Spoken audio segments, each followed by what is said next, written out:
I think what makes the Mets so dangerous in the National League, and a lot of people, a lot of people don't believe the American League is much. A lot of people think Seattle. I mean, the Yankees could have a very easy way into the ALCS because if Cleveland and Seattle beat up on each other, the Yankees, if they're healthy and if this rotation can, they can figure out this rotation, they should breeze right through Cleveland and Seattle. A lot of people believe that. Okay, and Houston, I think they have a very hard, hard situation because they got to go against Tampa or Blue Jays, and both teams are very dangerous offensively, and I think Tampa is more dangerous when it comes to the pitching staff. The National League is so wide open, but a lot of people like the Mets, and I'm not a Met fan, so as you can see, I'm not a Met fan. But a lot of people like the Mets because of Jacob deGrom and Max Scherzer. For some reason, they blow these guys up because they think, hey, you know what we could do? If we go into a 7-game series or 5-game series, we could pitch Max 2, we could pitch Jacob 3, or we could pitch Max 2, Jacob 2, and Bassett once. So do you think that teams are looking at the Mets rotation and scared of the Mets going into the playoffs, or do they a lot of these teams in the National League believe that they're beatable?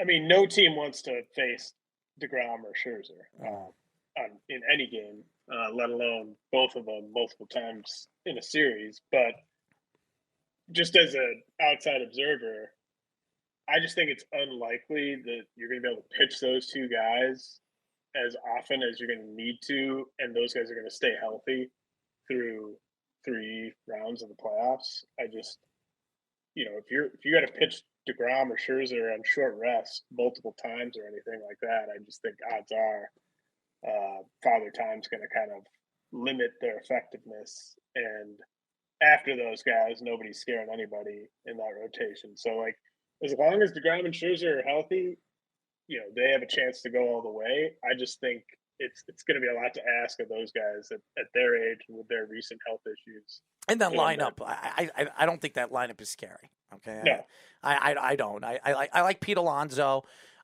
Francisco Lindor. I guess I'm not a big fan of his. I think they overpaid him, but I don't think he's a great playoff. I mean, player. Who's their third best hitter? It depends on the part of the season, McNeil? because Maybe. in the beginning of the season it was McNeil, and then it shifted to Marte, and then it shifted to Canna. Canna was hitting when nobody else was for a while. Then he got Marte shifted back to him again. Then he got hurt again. Now it shifted back to Canna. So it's like a weird fluctuation of it. So Brandon Nimmo's kind of steadily kind of good, but I like Nimmo, but I don't think the Mets are going to be able to re-sign him in the offseason. that's going to be a very difficult task. I think a lot of teams they expect him to play this well. I think a lot of people are going to line up for him. He's a shutdown center fielder in this league. They're very hard to find, and he can hit now. So if he could give you 50 RBIs, 60 RBIs, and give you 15, 60 home runs, that's what you expect for a center fielder. That's a shutdown center fielder. And that's why Yankee fans, all of them jumping around that they hate Bader. Bader is the prototypical center fielder in the majors. He is prototypical, and he's the best. Some people say he's the best defensive center fielder in baseball. So, and Yankee fans were jumping off a cliff when this guy was traded to the Yankees. Yes, he hasn't played a lot, but I could see why Brian Cashman made that move. Am I right or wrong? I think it raised their ceiling.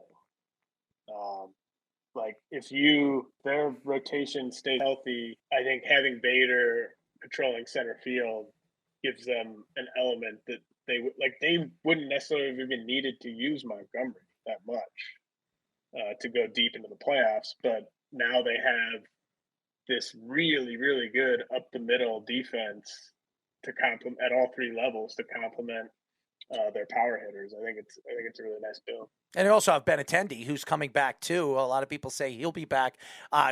Remember, everybody keeps forgetting about DJ LeMahieu, who's missed a quarter of the season because of injury. He's coming back. He's getting activated on Friday. I mean, the Yankees are getting healthy at the right time. The question is, are they going to be ready for the playoffs? They haven't seen a lot of pitching over the last couple of months, so that's going to be the problem.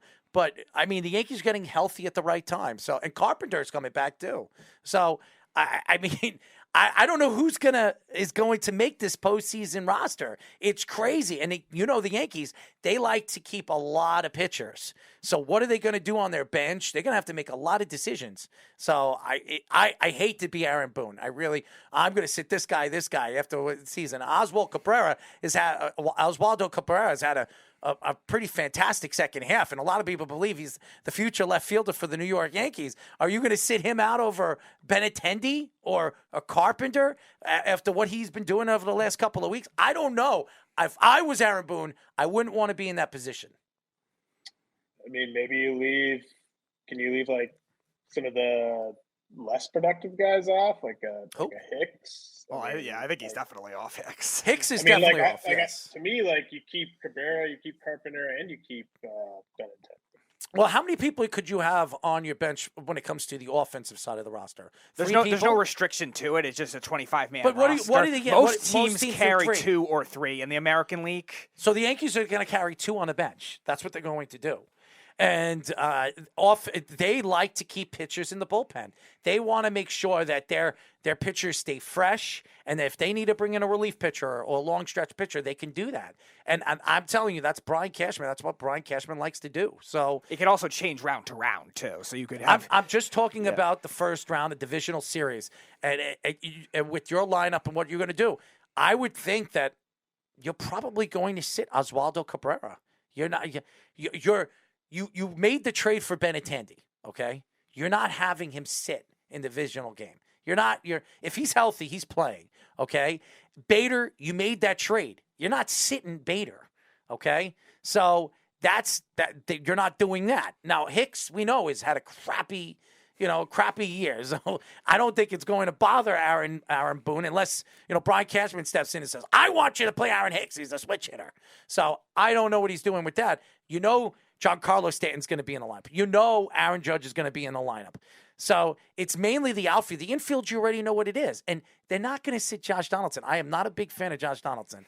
Everybody knows that. I was in the beginning of the season. I thought he was going to be good in that middle of that lineup. But he has been absolutely horrible. I think he's more swift with his mouth than he is with his bat.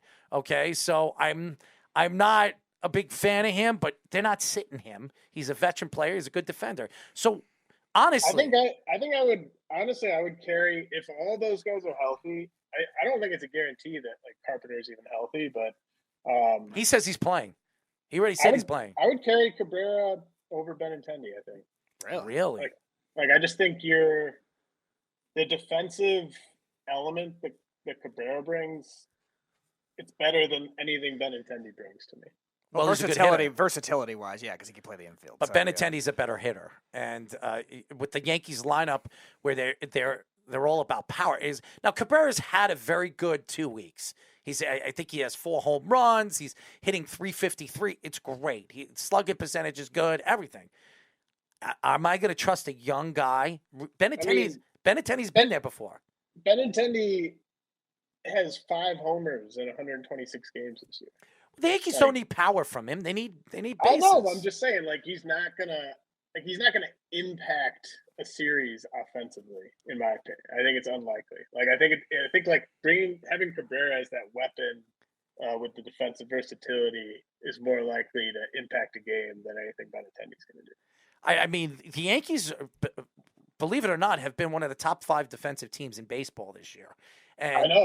I saw that the other day that they were at the top. And yes. It's just and they were the worst last year. I think it's Trevino and IKF are doing a lot of the lifting. Oh, Trevino! By the way, what a snag by Brian Cashman bringing Trevino in.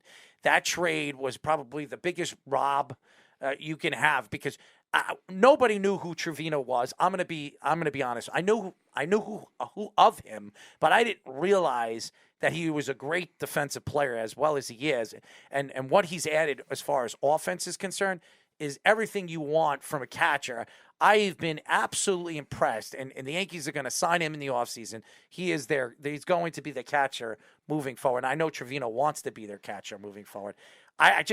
Brian Cashman, say what you want about him. He doesn't know how to find pitchers. We all know that, okay? He's been horrible. Frankie Montas, I don't know what's going on with his head, but it looks like it's a real bust as of what Do we've seen. you guys wish that they had tried to match or tried to beat the Mariners package for Castillo? No, because what I heard they wanted Volpe or Peraza, and I was not doing that. And I also heard that Dominguez's name was being brought into the conversation too. I know they're prospects, and there's no guarantees with those prospects. But when you hear so much about those prospects and how good they think they are, and the Yankee scouts, they're some of the best in the world. So if they're saying I remember, I think it was a couple of years ago when Aaron Judge and Luis Severino were in the Yankees farm system, and the Orioles wanted to trade. I forget who they were trading. They wanted to trade to the Yankees, and they wanted Aaron Judge, Luis Severino, and somebody else. Okay. And the Yankees said no because they knew that Luis Severino and Aaron Judge were stars. They didn't trade him. Could you imagine if the Yankees traded Aaron Judge? I think it was Weeders or something at that time. Yeah. Could you imagine they would have traded Aaron Judge and Luis Severino over there to the Orioles and what the Orioles would be right now? I mean, it would just – Brian Cashman's not an idiot, okay? He's just not stupid. And that's why Brian Cashman has won on a lot of trades. A lot of these trades, Brian Cashman has won. But – it's just for some reason these pitching doesn't work out for the Yankees, and pitching wins championships as far as what everybody believes. But last year, the reason why Atlanta won was not because of pitching. They won because of their defense and their offense. The trades that they made at the trade deadline.